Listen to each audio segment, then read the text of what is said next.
ये हैं अशोक ठाकुर। दिल्ली के द्वारका इलाके के अनऑथराइज्ड कॉलोनी मोहन गार्डन में स्थित मुनि इंटरनेशनल स्कूल के संस्थापक आज ठाकुर देश के जाने माने एजुकेशनिस्ट हैं। देश ही नहीं विदेशों में भी शिक्षा में सुधार पर होने वाले कार्यक्रमों में स्पीच और सलाह के लिए ठाकुर को बुलावा आता है। इनके स्कूल को जापान सरकार ने गोद लिया है, जो कभी DPSR के पुरम के साथ जुड़ी हुई थी। यूएस का अशोका फाउंडेशन स्कूली शिक्षा में बदलाव के लिए इन्हें चेंज मेकर सम्मान से कई बार नवाज चुकी है। वहीं यूनेस्को ने वर्ल्ड के बेस्ट स्कूलों में मुनि इंटरनेशनल स्कूल को शामिल किया है। एजुकेशन वर्ल्ड ने भी मुनि इंटरनेशनल स्कूल को दिल्ली और NCR के सबसे बेहतरीन स्कूलों में शामिल किया है। उपलब्धियों की फहरिस्त इतनी कि गिनाना थोड़ा मुश्किल है, क्योंकि हम यहाँ स्कूल की नहीं अशोक ठाकुर की बात कर रहे हैं। उस अशोक ठाकुर की जो अपने स्कूल में बैक बेंचर हुआ करते थे, जिन्होंने अपनी BCom की पढ़ाई पूरी नहीं की। कभी वे आर्मी में नौकरी किया करते थे। नौकरी से रिटायर होने के बाद परिवार की दुकान में हाथ बटाया और फिर उसी दुकान में ही मुनि इंटरनेशनल स्कूल की स्थापना की। आसपास के इलाकों में इस स्कूल को नाम मिला दुकान वाला स्कूल। स्कूल में हुए घाटे की भरपाई के लिए इन्होंने दुबई जाकर मजदूरी की, लेकिन अब सब कुछ बदल चुका है। आज अशोक ठाकुर देश के जाने माने एजुकेशनिस्ट में गिने जाते हैं। इनके मुनि इंटरनेशनल स्कूल की न सिर्फ अपनी पहचान है, बल्कि देश के कई हिस्सों में इनके ब्रांच भी खुल रहे हैं। आखिर ये चमत्कार हुआ कैसे? एक बैक बेंचर एजुकेशनिस्ट कैसे बन गया? इन तमाम सवालों का जवाब ढूंढने के लिए रैड नेटवर्क ने चेंज मेकर अशोक ठाकुर की पिछली जिंदगी और उनके अब तक के सफर को जानने की कोशिश की। अगर आप भी जीवन में बनना चाहते हैं चेंज मेकर, तो उनके साथ दृष्टि के इस इंटरव्यू को पूरा जरूर देखिए। उसके बाद आपके जहन में उठने वाले तमाम सवालों के जवाब आपको खुद ब खुद मिल जाएंगे। साथ ही मिलेगा चेंज मेकर बनने का अद्भुत मंत्र। तो ये है सुपर गुरु अशोक ठाकुर जी की कहानी, जो इस वक्त हमारे साथ मौजूद है।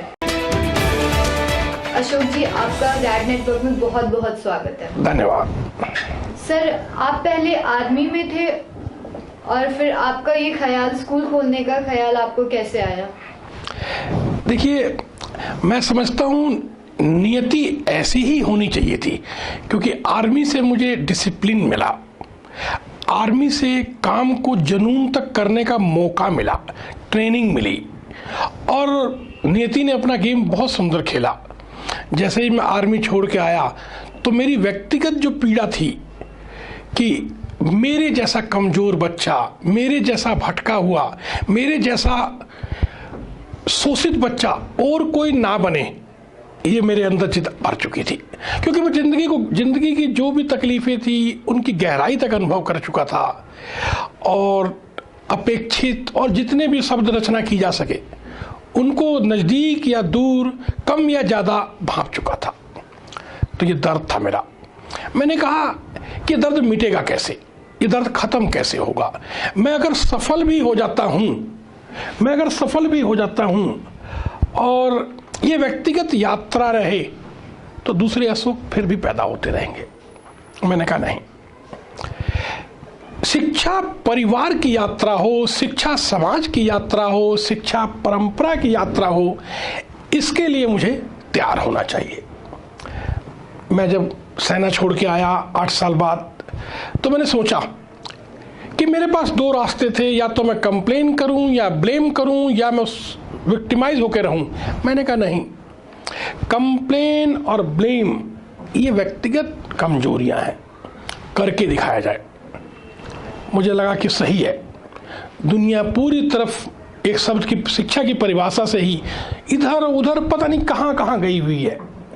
तो मैंने कहा ना, मैं इसकी परिभाषा को सही तरीके से समझूं और इस परिभाषा के साथ बच्चों के स्कूल को स्टैब्लिश करूं और बच्चों से माता पिता की जिंदगी और उसमें समाज में उदाहरण दे करके उसको आगे बढ़ाऊं। सफर शुरू हुआ जो आज स्कूल है, 2 दुकानें और जहाँ हम बैठे हैं ये क्लासरूम से।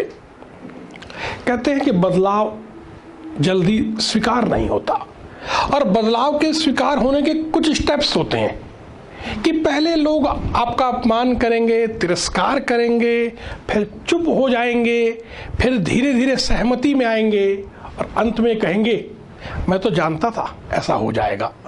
तो मुझे ये स्टेप पार करने ही थे, मैं विशेष नहीं था। चल पड़ा, बहुत लोगों ने बहुत बातें कही, जैसे आपने कहा कि जख्म है कोई नहीं देखता। ठीक है, जख्म क्यों देखे, ये दुनिया फ्रूट देखती है। हम पेड़ नहीं पूछते, हम पूछते पेड़ में से फल कौन सा आया है। तो ये दुनिया की परंपरा थी। मुझे कोई दुख नहीं हुआ, कोई गिला शिकवा नहीं है किसी के दर्द से। मैं समझता हूँ अब जितने मुझे दर्द मिलते हैं मैं उतना और स्ट्रांग होता हूँ और बदलाव की तरफ चल देता हूँ।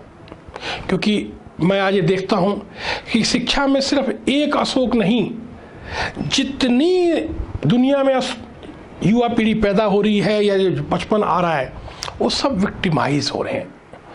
अगर कोई अपराध कर रहा है तो उसके पीछे उसका मूल नहीं है, उसके पीछे कहीं ना कहीं उसकी समझ काम कर रही है।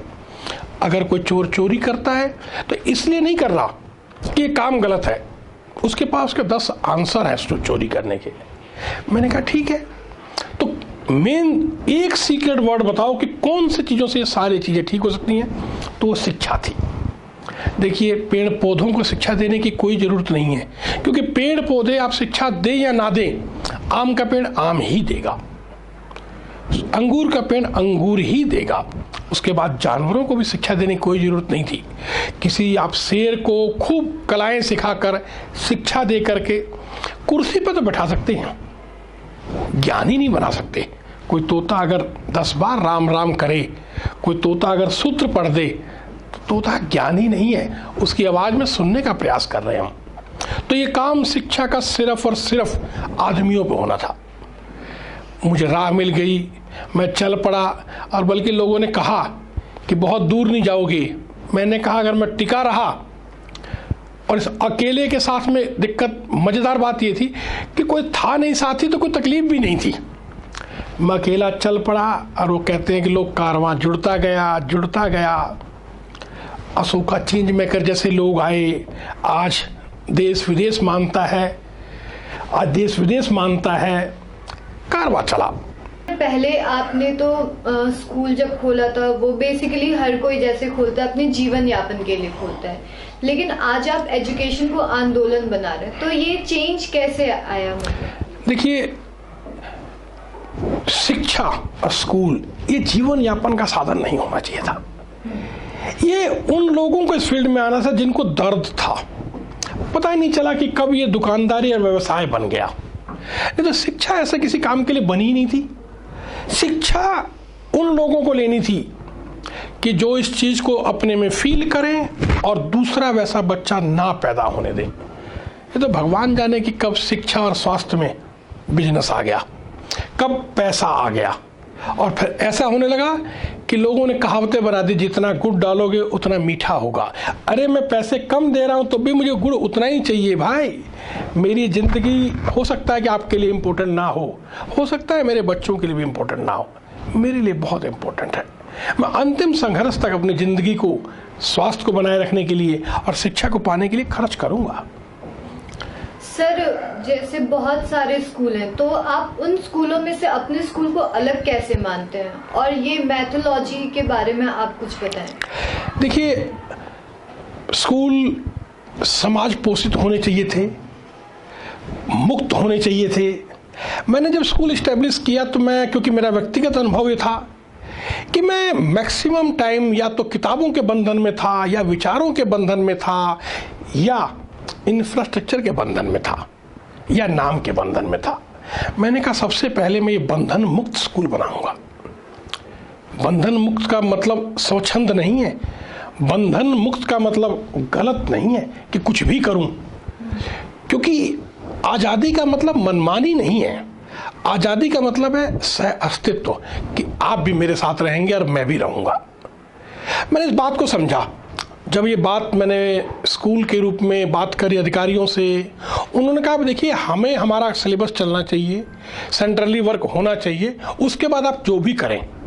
मैंने बीइंग ए पेरेंट्स की क्या चाहत है उस पर काम किया, फिर शिक्षा के अधिकार की क्या हकीकत है उस पर काम किया, और बच्चे को कहा कि बेटा ये ज्ञान है जो तेरा पासपोर्ट है, ये ज्ञान है जो अमीरी और गरीबी को खत्म करेगा, ये ज्ञान ही है जो अपराध मुक्त बनाएगा और दुनिया को भय मुक्त बनाएगा। इस बात को मैं समझा, इसको एस्टेब्लिश किया, और हुआ क्या कि शुरुआती दिक्कतें आई, चैलेंजेस आते ही हैं। मैं समझता हूँ चैलेंज ना हो तो लगता है रास्ता ही ठीक नहीं है। तो इस तरह से इन चैलेंजेस को डे बाय डे मैथोलॉजी में मैं इंट्रोड्यूस करता चला गया। मेरे सामने बहुत सारे सवाल खड़े थे कि पढ़ने का तरीका क्या हो, कैसे पढ़ा जाए, कैसे असेसमेंट किया जाए। मैं हैरान होता था कि टीचर उसको एजुकेशन वो 3 कामों से देखा करता था: transfer of information by teacher to student, by books to student, और बाय इंटरनेट और smart classes to student. Work known as a transfer of information. दूसरा काम storage of information by practicing, memorizing, learning by doing, by so many methods as per the area developed. And the third one was representation of information by name of examination. आज तक वर्तमान शिक्षा सिर्फ याद करके सुनाना तक थी, ना वो संस्कार में थी और ना ही सोच में थी। तो ये अगर शिक्षा थी तो इस मॉडर्न साइंस एज में पेन ड्राइव आया हुआ है, बहुत सुंदर इंस्ट्रूमेंट है, बहुत छोटा है, ट्रांसफर भी शानदार लेगा, स्टोर भी प्रॉपरली करेगा, और रिप्रेजेंट जहाँ से कहोगे वहाँ से करेगा। जब इतना अच्छा इंस्ट्रूमेंट आने के बाद आज भी अगर मैं बच्चे के बचपन से खेलूँ तो मैं समझता हूँ कि मैं कोई स्थान द्रोह नहीं, एरिया द्रोह नहीं, देश द्रोह नहीं, मैं मानव जाति के द्रोह का अपराधी हूँ। मैं बिल्कुल बर्दाश्त नहीं कर सकता था। मैंने कहा कम याद कर बेटा, मगर ये अपने व्यवहार में डाल ले। इसी तरह की सभी मैथोलॉजियाँ डिजाइन होती चली गई। एग्जामिनेशन को मैंने हटा दिया। गवर्नमेंट के हिसाब से एग्जाम होता है, पेपर सबमिट होते हैं, मगर एग्जाम का मतलब ये है कि मैं आपसे सवाल पूछूं कि भाई ताजमहल किसने बनवाया, और आप उत्तर ना दे पाएं, अब तो मैं ये डिक्लेयर करने का हकदार बिल्कुल नहीं था कि आप बेवकूफ़ हो। मैं टीचर और पेरेंट्स को अंपायर की भूमिका में नहीं चाहता था कि वो इशारा करें कि तुम आउट हो या नॉट आउट हो। सॉरी, आप मेरी फैसिलिटेटर बने, चाहे आप माता पिता हों और चाहे आप टीचर हों। मैं हो सकता है कि हार जाऊं, मैं हो सकता हूं कमज़ोर हो जाऊं, मगर मैं अक्सर दावा करता हूं एक चुटकुले के साथ में कि बिच्छुओं की बारात जा रही थी, किसी ने पूछा कि तुम्हारा सरदार कौन है, तो साइड चलते बिच्छू ने कहा छू के देख सारे ही सरदार हैं। इस तरह के बच्चों को बनाना मैंने शुरू कर दिया। मैं अक्सर बोलता हूं कि मेरा बच्चा हो सकता है कि आप सवाल पूछें और हार जाए, हो सकता है, मगर अगर वो हार गया तो अलर्ट रहिएगा, बहुत जल्दी वापस आने वाला होगा वो आपसे दोबारा मुकाबले के लिए। और अगर दोबारा भी हार गया तो ये गारंटी बात है तीसरी बार आपको नहीं छोड़ने वाला। तो ये मैंने तैयार किया और बच्चों को विश्वास करके दिखाया कि बेटे विश्वास करो और अपनी निरंतरता पे लगे रहो, सफलता तो झक मार के आएगी। कि आपने अभी खुद ही बताया कि आपको बहुत सारी मुश्किलों का सामना करना पड़ा, बहुत बुरा वक्त भी आपने देखा है, लेकिन आज आप देश विदेश में शिक्षा का अलख जगा रहे हैं। तो क्या आप हमें बता सकते हैं कि आपको किन किन मुश्किलों का सामना करना पड़ा, क्या बुरा वक्त आपने देखा? देखिए, जब मैंने स्कूल खोला तो मेरे पास मात्र 25 बच्चे थे और 30 रुपये मेरी फीस थी। और हम जैसे बजट प्राइवेट स्कूल्स में अक्सर 50% या 70% फीस आती ही नहीं है, वो 30 रुपये भी लोग नहीं देते थे। अब 50% लोग, 25 में 10-12 लोग ही दे जाएं तो उस 500 रुपये में उस 500 रुपये में किसको तो आप टीचर को सैलरी दोगे, बिजली का बिल दोगे, अपना करोगे। बहुत टफ पीरियड था। हिंदुस्तान में नहीं, सारे संसार में लोग ब्रांड को देखते हैं। मेरे साथ बड़ी कठिनाई थी कि मैं नए विचार को इस्टेब्लिश कर रहा था और इस इस्टेब्लिशमेंट में आपको फाइनेंशियल प्रॉब्लम, आपको पीपल, टीचर्स की, फैकल्टी की प्रॉब्लम, आपको स्पेस की प्रॉब्लम, आपको जो रिजिड जो ब्यूरोक्रेसी है उसकी प्रॉब्लम, कि हम यही चाहते हैं। ये कुछ ऐसे थे कि इनको तो आना ही आना था, मगर सेना की पृष्ठभूमि थी मेरी। मैंने कहा कुछ भी आ जाए, मैं सेना में यही सीखा था कि जो तुम लेते हो वही हम भी लेते हैं खाना। जीत तुम्हारी नहीं मेरी भी हो सकती है। और धीरे से मैं इसको उठना शुरू हुआ उस जिद के साथ में। और सच बताऊं, पिछले दिनों को जब मैं देखता हूं तो मुझे प्राउड होता है कि मैं उस सब चैलेंजेस से जो दुनिया के मिथ बन चुके थे कि पहली दूसरी का बच्चा डॉक्टर RS अग्रवाल की रीजनिंग लॉजिक सॉल्व नहीं कर सकता, सॉल्व करके दिखा देता है। मैं विश्वास रखता हूँ। मेरा एक बच्चा आपका हाथ देखता है, आप सोचते हैं भविष्य बताएगा, वो कहता है पहले वर्तमान तो ठीक कर दूं, आपको किडनी की प्रॉब्लम है, आपको लीवर की प्रॉब्लम है। तो ऐसे बच्चे बनने शुरू हो गए, क्योंकि मुझे विश्वास था कि ऊपर वाला अगर कुछ भेज रहा है तो मेरे और ऊपर वाले के बीच का गेम है। उसका काम है बच्चों की शानदार उपलब्धियों की तैयारी करके एक पैकेट भेजे, और मेरा काम है कि समाज में जो जरूरत है उस उपलब्धियों में से समाज को दे दिया जाए। बस टूट पड़ा सर। आज तो मैं इस सिस्टम को कहीं भी चलाता हूं, चाहे गाइडेड डिस्कवरी, चाहे प्रोग्रेस चार्ट, कोई भी सिस्टम, करीब 42 इनोवेशन मैंने स्कूल में किए। और आज आप यकीन नहीं करेंगे कि मैं तो बेचैन रहता हूं, मेरे बच्चे बहुत शांत रहते हैं। उन बच्चों को पता लग गया कि अगर समाज में कुछ भी गलती हो रही है तो जिम्मेदार हम ही लोग हैं। इसका मतलब समाज को हमारी उपस्थिति का कोई आभास नहीं है। इस श्रृंखला से मामला आगे बढ़ा और मैं आज बहुत खुश होता हूं इस बात को देखते हुए कि सफलता के सोपान शुरू हो गए हैं। जी, सबसे इम्पोर्टेंट तो यही होता है कि बच्चे जब रिस्पॉन्सिबल सिटीजन बन जाए, ये सबसे इम्पोर्टेंट बात होती है। ये अक्सर सवाल, मैं ये बात को समझता हूँ कि हम बच्चा बना किसके लिए रहे हैं। अगर समाज के लिए नहीं बना रहे, देश के लिए नहीं बना रहे, मानवता के लिए नहीं बना रहे, तो अक्सर मेरे मन में रहता बना किसके लिए रहे हैं। अगर कोई बच्चा है, समाज से आप अपेक्षा मत करो कि समाज आपको बताएगा क्या। आप किसी भी विद्यालय में, किसी भी राष्ट्र की नीति यही बनेगी। अगर समाज खराब हुआ है, संसार खराब हुआ है, तो इसके लिए ना तो कोई पेड़ पौधे जिम्मेदार हैं, ना कोई जानवर जिम्मेदार है, सिर्फ इंसान जिम्मेदार है। और उस जिम्मेदारी में सबसे बड़ी भूमिका शिक्षकों की है। हम शिक्षक जब इनएक्टिव हो गए तो आप कंप्लेन मत करिए, अब आप बर्दाश्त करने की तैयारियां करिए। मैं वो नहीं होने दूंगा अपने जिंदे जी। पता क्यों? मैं आपको बड़ी छोटी सी बात बताऊं। मैं अक्सर मजाक में कहता हूं इस बात को कि भाई जब मैं ऊपर से चला था शरीर एक माँ के पेट में लेने के लिए, तो भगवान ने मुझे बताया था कि तुम्हें स्वर्ग भेज रहा हूं। जब मैं यहां आया तो लोग मुझे प्रूव करने लगे कि स्वर्ग ऊपर है। तो मैंने उनसे पूछा, बिना शरीर का कौन सा स्वर्ग होगा मेरा?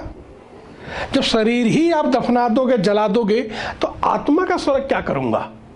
स्वर्ग यही है, शरीर के साथ सुख भोगने का। मैंने कहा ना, मैं बार बार इस धरती पर जन्म लूंगा, बार बार शिक्षक बनूंगा और तब तक बनता रहूंगा जब तक इस दुनिया में ये दुनिया भय मुक्त ना हो जाए, जब ये दुनिया अपराध मुक्त ना हो जाए। और सिर्फ मेरी जिम्मेदारी है, मैं दूसरों के बारे में बहुत ज़्यादा सरोकार नहीं हूँ। ये मेरी जिम्मेदारी है कि मेरे हाथ से अगर कोई निकला या मेरे जानकारों के हाथ से कोई निकला और मुनि स्कूल को उन हजारों स्कूलों में बदल दिया जाए, ये सिर्फ मेरी जिम्मेदारी है। और अगर एक बार मैं प्रमाण दिखा सका आपको, एक बार आपको प्रूफ के रूप में कुछ दिखा सका, आप मानने की मजबूरी होगी, क्योंकि कोई बच्चा कमजोर नहीं है, मेरी फिलॉसफी है। हाँ, उसका प्रयोजन अलग हो सकता है, उसका अर्थ अलग हो सकता है, कमजोर नहीं है। देखिए, बार बार भगवान अवतार लेके जन्म लें, बार बार भगवान ये आके कहें कि अब आपको मैं कर दूंगा हेल्प। अब इस युग में आपको श्री कृष्ण के आने की अपेक्षा मत रखिए, खुद ही उठिए और खुद ही बदलाव पर चल दीजिए। ये मेरी सोच थी। सर, आपके स्कूल की सराहना जापान सरकार से लेके कई विदेशी एजेंसियां करती हैं, इसकी क्या खास वजह है? देखिए, शिक्षा कोई प्रदेश की नहीं होती। जैसे मैं बोलता हूँ 2 + 2 4, क्या ये भारत का है, या रसिया का नहीं होगा, या अमेरिका का नहीं होगा, या स्पेन का नहीं होगा, या अफ्रीका का नहीं होगा, ये सबका है भाई। ज्ञान का मतलब ही यही है। देखिए, मैं बोलता हूँ शिक्षा है क्या? जीने के लिए ज्ञान, जिंदा रहने के लिए नहीं। क्योंकि जिंदा रहने के लिए kidney, liver, all body organs को पता है क्या क्या करना है। तो शिक्षा क्या है? जीने के लिए ज्ञान। जीना मतलब, जीना और जिंदा रहने में फर्क है। जीना मतलब परिवार में, स्वयं में, समाज में, देश में और विदेश में। आज अगर एक अफ्रीकन कंट्री गरीब है तो आपको अलर्ट रहना पड़ेगा, वो अपराधी है तो आपको अलर्ट रहना पड़ेगा।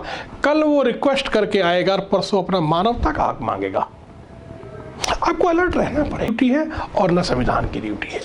अब जब इस चीज को मैं कहता हूं यूनिवर्सल हम बच्चे तैयार कर रहे हैं, ग्लोबल सिटीजन तैयार कर रहे हैं विद यूनिवर्सल ऑर्डर। आज बच्चे को आपने तैयार करा, IIT कराया, MCA कराया, कुछ भी कराया, हो सकता है कि वो अर्थ कमाने के लिए कल वो अमेरिका जाए और अमेरिका उसको अपना झंडा लगा दे, हो सकता है। तो मैं तो हैरान रहता हूं कि कोई ये कहे कि सर मैं सिर्फ उत्तम नगर के लिए बच्चे तैयार करता हूं या इंडिया के लिए करता हूं। देखिए, बच्चा तो कहीं भी जाएगा। ये बाउंड्रीज आपने मारी हुई है। एक ही तरह की लैंड के ऊपर एक बाउंड्री लग जाती है तो दूसरा देश होता है, ये दूसरा देश होता है। तो जब ये देखते हैं, पूरे संसार के देश ये देखते हैं कि भाई बच्चा जो है वो ग्लोबली तैयार हो रहा है विद यूनिवर्सल ऑर्डर, तो चाहे जापान हो या अफगानिस्तान हो, हर आदमी आपके साथ काम करना चाहेगा। सर, इस स्कूल को, एक स्कूल को लीग से हटकर खोलने के लिए, स्थापित करने के लिए आपको किन किन चुनौतियों का सामना करना पड़ा? देखिए, मेरे पास फंड नहीं था। सबसे बड़ी चुनौती तो जिंदगी में होती है कि पैसा ना हो। सही बात है। क्योंकि वो माँ लक्ष्मी की आरती में बोलते हैं कि आप आओ और सब कुछ आ जाए। तो सबसे पहली प्रॉब्लम थी कि मेरे पास पैसा नहीं था। फिर उसके बाद दूसरी प्रॉब्लम ये थी कि इस तरह के स्कूल की अवधारणा भारतीय शिक्षा जगत में नहीं थी। उनके यहाँ फिक्स रूल था कि जो याद कराया है वो सुना दो और बेहतर रिजल्ट कर दो। मतलब यहाँ तक था कि स्कूल अपने बच्चों के बेस्ट रिजल्ट के लिए बच्चों का बचपन खत्म कर सकते थे। ये जिद थी आपस में। मैंने कहा ठीक है, मेरे स्कूल का रिजल्ट 10 बार नहीं 1000 बार खराब हो, मगर एक भी बच्चे का जीवन खराब ना हो, ये मेरी सोच थी। लोग बोले कि इस सोच पे एडमिशन कौन करवाएगा? आप यकीन नहीं मानेंगे कि एक बच्चा, मैंने एडमिशन लिया, उस बच्चे को फिट्स, मिर्गी के दौरे आते थे। मैंने माता पिता कहा, देखिए बहुत अगर बुरी तरह हो गया होगा तो शायद मैं नहीं सुधार पाऊँ, मगर अभी अगर साल 2 साल 4 साल में हुआ है तो ये गारंटी रही कि ये शिक्षा उसका दौरा खत्म कर दी बीमारी। ये हुआ। वो बच्चा 2 साल पढ़ा, उसके बाद उसको महीने में 2 बार फिट्स आते थे। यहाँ पढ़ने के दौरान फिट्स की बात छोड़ दीजिए, साइन भी नहीं आया। ये शिक्षा बहुत कुछ कर सकती है भाई। 80% बीमारियां साइकोसोमेट्रिक्स होती हैं। आप दिमाग से सोचते हैं और शरीर में बीमारी आ जाती है। तो मुक्त कहाँ हुआ? तो मेरे साथ पैसे की दिक्कत थी, मेरे साथ ब्रांड की दिक्कत थी, मेरे साथ सरकारी कानून की दिक्कत थी कि इतना बड़ा ही कमरा चाहिए और जिस आदमी पे कुछ भी ना हो, सिर्फ एक संकल्प हो। उसका मैं तो कहता हूँ कि मैं इन चैलेंजेस से बच के निकल गया। मेरे लिए सभी चैलेंजेस को यही धन्यवाद कि आपने मुझे जगह दे दी, जिससे मैं निकल करके बाहर आ गया। मेरा घर गिरवी था, मेरे साथ अपने रोटी कमाने के लिए मुझे और भी बाहर जाना पड़ता, दुबई जाता था मैं रोटी कमाने के लिए, और इसके साथ और मामले बढ़े, परंतु वो जरूरी थे ताकि मेरे चैलेंजेस को चेक करने के लिए। सफल आदमी जब ही होगा जब बहुत सारे चैलेंजेज होंगे, जिसको मैं आज कह के सुना पा रहा हूँ आपको। जी, तो अशोक जी, आपके साथ कभी ऐसा हुआ था शुरुआती दौर में कि आप किसी से पैसे मांगने गए, आपको किसी के पास जाना पड़ा हो पैसे मांगने के लिए और पैसे नहीं मिले हो या फिर जिल्लत झेलनी पड़ी हो, ऐसा कुछ? इस वाक्य को तो मैं एक ही वाक्य सुनाऊंगा, ज्यादा वाक्य तो बहुत दिल को तंग करते हैं। जी, मेरे साथ एक बैंक, मेरे एक जानकार थे, एक बैंक में चपरासी कुछ करके ऐसा ही रैंक था, सिमिलियर टाइप का। उनसे मैंने 5000 रुपये लिए और उनका ब्याज रेट था 10%। मैं ये बात आपको 2002 और 3 की बता रहा हूँ। उसमें उनका ब्याज रेट 10% था। मैं 5000 रुपये 500 रुपये पर मंथ 6 साल तक देता रहा। 5000 इकट्ठे नहीं हो पाते थे। मैं उनको 6 साल देता रहा 10% के रेट से, और वो टाइम से ले जाते थे क्योंकि बैंक अधिकारी थे, टाइमिंग उनको ज़्यादा अच्छी थी, टाइम से वो ले जाते थे। और आप सोचिए 500 गुना 12 6000 और 6000 गुना 6 36,000 और 5,000 रुपये मैंने इनको इकट्ठे करके दिए। ये तो मैं हंस के कहता हूँ, बड़ा अच्छा किया उन्होंने यार, मुझे कम से कम रेट इंटरेस्ट समझा दिया। और आज वो वहीं पर है और मैं अपने रास्ते पे आगे बढ़ पाया। बहुत सारे जिक्र मुझे समझता है कि ये अपना दर्द है, मैं जितना निकोठूंगा, जितना उसको रगड़ूंगा, वो मुझे और तंग करेगा, तो मैं भूल करके अपनी मस्ती में लग जाता हूँ। बहुत सही बात है। और अशोक जी, आपको क्या लगता है हमारे देश को किस तरह की शिक्षा की ज़रूरत है? देखिए, हमारे देश का अपना एक कैरेक्टर रहा है शिक्षा के ऊपर। अगर ये देश अपने हिंदुस्तानी का, धर्म का नहीं बोल रहा, हिंदुस्तानी होने का, अगर ये उसका मूल कैरेक्टर छोड़ देता है, पश्चिम है, पश्चिम का अपना कैरेक्टर है, मार्केटिंग है, जो है जिस कंट्री का, अगर जर्मन है तो उनका लड़ाई का और इन सब का, हर एक कंट्री का अपना कल्चर है। हिंदुस्तान का भी एक कल्चर है सह अस्तित्व का। हिंदुस्तान में चाहे मेरे विरोधी विचार हों, हम कहते हैं मनभेद हों, मतभेद ना हो, हमारे आपस में बीच में दूरियां ना हो। एक हिंदू राजा एक क्रिश्चियन कम्युनिटी को जगह देता है, चर्च बनाने के लिए पैसा देता है, दो अलग अलग विचारधाराएं एक साथ पनपती है। डाइवर्सिटी मेरे देश की पहचान है। इस डाइवर्सिटी में ये देश कभी शिक्षा गुरु होता था, संसार को हमेशा कुछ ना कुछ देता था। तो इस कल्चर को खत्म ना करें। ये एजुकेशन का कल्चर इसी तरह से चलता था कि भारतीय शिक्षा में कहा जाता था कि मेरे आपके बीच में हो सकते हैं मतभेद हो सकते हैं, मैं हो सकता है ब्रह्मा को मानता हूं, आप विष्णु को मानते हैं, हो सकते हैं। तो ये वैचारिक मतभेद है, हमारे बीच में शारीरिक दुनिया के मतभेद नहीं आएंगे।